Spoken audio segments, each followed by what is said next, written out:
আমরা সবাই রেডি হইয়া গেলাম বাজারও গিয়া প্রথমে গেলাম জুতার মার্কেটও। তো জুতার মার্কেট তাকিয়া জুতা কিনলাম আমরা সবার লাগি, কিনিয়া তারপরে গেলাম খাফরোর মার্কেটে। তো খাফরোর মার্কেটও গিয়া দেখি যে পরিমাণের দাম বাজেটে আর খাফরে হইছে না।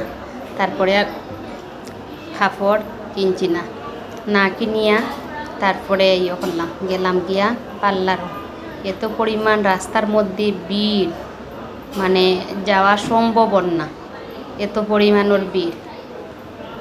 তারপরে গেলাম ভিড় ঠেলিয়া গেলাম আমার ময়নার সাথে।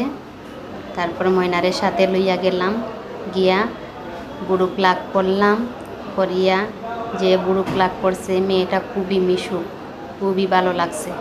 তো মেয়েটা কতক্ষণ কথাবার্তা কইলো আমরার সাথে। তারপরে একটু ছবি টবি উঠাইয়া তারপরে বাসাতে আইলাম।